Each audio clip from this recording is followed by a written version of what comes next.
It's not often that Nintendo releases a new console. Hell, can you even believe that the Switch is officially 4 years old? This thing is a damn toddler, and it's just as annoying as a real one. However, Nintendo likes to release revisions of their consoles every 3 to 4 years. And well, I don't know what happened to the Switch's revision. Yeah, sure, I mean, we got better battery life, we got the Switch Lite, but are they really revisions? Maybe just the battery one. However, we did get this. The latest version of Nintendo's first portable console, the Game & Watch. As we know, on March 31st, we saw the end of Mario's 35th anniversary, and besides the memes and all the nonsense surrounding this date, we also got discontinuations galore. Super Mario 3D All-Stars would be taken off the eShop and store shelves, and Mario 35 would become unplayable after this date, which is a shame given how cool of an idea a Mario Battle Royale is. Shout out to the original fan creators because, well, yeah, Nintendo did actually steal that idea. Mamma mia. Also, this little thing would be discontinued. After a short 7 months, collectors had to rush to the stores to get one of these unique colored screen Game & Watches. Game & Watches are iconic because they were essentially Nintendo's first dive into the portable console market. And also, it was one of the first consoles to boast the D-pad. The D-pad that became known throughout the whole industry of video gaming. And you know, to this day, Nintendo still uses in a lot of its products. This isn't a real Nintendo official product, but I mean, it's still iconic to this day. You can see it on any and all iterations of the Game Boy, any and all iterations of the Nintendo DS. And I'm sure you can even see it in a lot of the other video game companies' controls. Right off the bat, the packaging is one of the most attractive things about this little Game Boy predecessor. The actual box is inside this plastic cover that actually has some transparent pixel art that makes it so the packaging actually has two kinds of art on it. The plastic cover has Super Mario Bros. Art, and the actual box just has the ball game art, but with Mario's head on Mr. Game & Watch's body, which is kind of creepy. I'm not gonna lie. I don't like this. I do not like the way this looks. Also, can I just say just how good I'm at the ball game? I got over 100 points on my first playthrough. You can actually call me a ball expert. Or maybe just don't call me anything. The actual Game & Watch is pretty impressive. It boasts a full colored screen, which I think is an IPS screen. I'm not too entirely sure. But I will say that the screen looks crispy as I mean, sure, it's nothing but 8-bit sprites, but it still looks very, very crisp. The Game & Watch serves as well a game and a watch. The watch feature is actually pretty neat to look at. Like, you'll find yourself staring at this thing for hours. Actually, not for minutes. The watch runs in a loop that has Mario jumping across the screen, avoiding enemies, and as soon as a minute passes, he destroys the blocks and a new number falls to mark the next minute in time. Depending on the time, the background changes setting and lighting. I unboxed this little thing around 12 at noon, and you know, it was pretty bright. I think it was just World 1 of the Super Mario Bros. But then when I started shooting again, I opened up the Game & Watch around 5 p.m. and the background turned into a very, very, very strong orange to mark the sunset. It's honestly a very, very nice feature for the Game & Watch. I mean, it is a watch. That was one of its main purposes. But yeah, But there is an extensive list of little Easter eggs on the actual watch feature that I recommend you go and look up, because I mean, it is cool, but you would have to be waiting around to actually see every single Easter egg. I mean, sure, you can do the old Animal Crossing glitch and time travel, but you know, there's 30 some odd Easter eggs that, you know, you can look up for yourself and just watch a YouTube video on it, because that's what I did, because I'm not going to be waiting around for the time to actually hit. Although it is really neat to look at. Ha! Now it's 9:59. That's cool. Actually, now I'm just gonna wait till 10 to see what happens.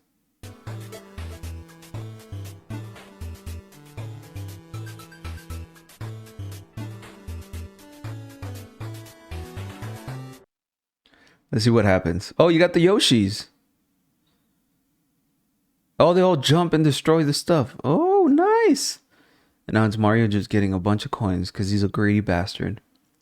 That was actually pretty cool. I don't know if that's one of the Easter eggs, but it was 3 Yoshis. I'm sure you didn't see it because that's too far away and this thing's super tiny. But that was cool. The games including the spanking new console are Super Mario Bros., Super Mario Bros. 2, which here in the States is known as the Lost Levels, and Ball. That's just what it's called. It's called Ball. Now, obviously, this isn't the best way to play any kind of games. The position of the D-pad and buttons aren't too terrible, and the D-pad actually feels pretty responsive. But I mean, I don't know. I could see myself getting frustrated at the size of the screen and the buttons. But that's just because I'm blind and I don't know. I just need big buttons. The sound of this thing is pretty powerful.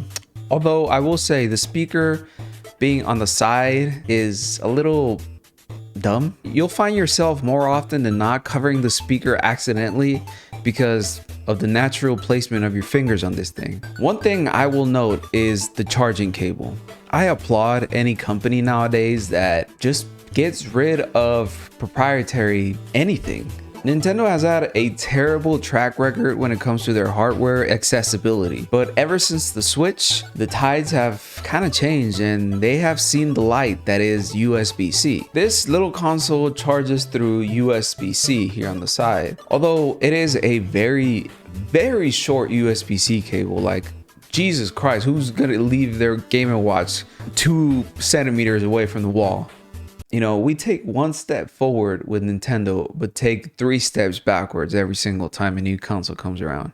I guess that's what it is. Besides this, that's pretty much there is to Nintendo's latest console. Nintendo is known as the master in portable systems, and it's no wonder with successes such as the Game Boy Color, Game Boy Advance SP, Game Boy Advance, the DS, the 3DS, and well, to an extent the Switch, because it is a portable console. And well, now here comes along this nice collectible that is officially created by Nintendo. But that's it. It's honestly just a collector's item. I don't see myself playing long periods of time Super Mario Bros. On this. I'm not even a huge fan of the game, but I've never owned a Game & Watch, and it is a pretty iconic piece of technology, especially for Nintendo. You know, it feels a little cheap when it comes to the features. I mean, it is only 3 games, which to today's standards, I can go ahead and just go on Amazon and buy a Chinese emulator that plays PS1 games on the go. So yeah, it kind of feels a little cheap, and you know, it kind of feels like just a quick cash grab for Nintendo. But you know, that is what Nintendo is best at, using our nostalgia against us to get into our pockets. It's the Game & Watch's Super Mario Bros. 35 Special Edition. Its fuel to success is just that, nostalgia. But what isn't with Nintendo, you know? Either way, this thing will most likely become very valuable in 50 to 20 years. I can assure you that, because it's ceased its production.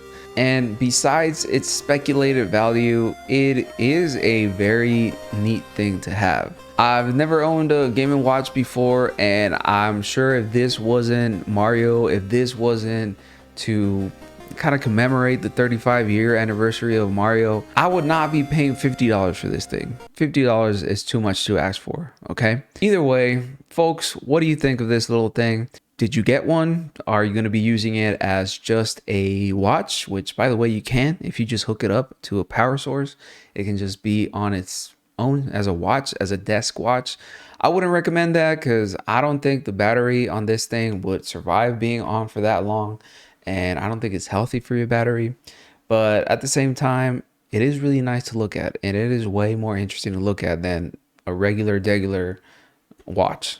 unless you have a smartwatch, because those things are pretty nice. I haven't been known to be a collector. I used to be the kind of kid, I guess, that used to sell their games once he was done with them back to GameStop. I know that was the stupidest thing I've ever done in my life, but the older I got, the more I want to buy back my childhood memory, so to speak.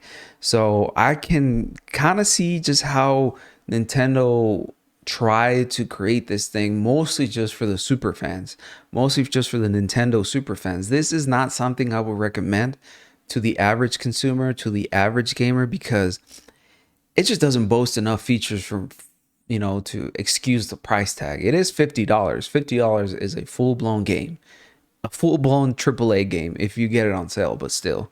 So yeah, it's just a neat thing to have, and it's gold. I don't have a lot of gold stuff in my life except my chains and necklaces, but gold is pretty neat to look at. But you let me know what you think down in the comments below, folks. As you know, I've moved to a new place. I've actually moved across the state, so I'm tired. So I mean, I'm still trying to get the setup going. I'm still trying to get like a good looking studio / setup going here.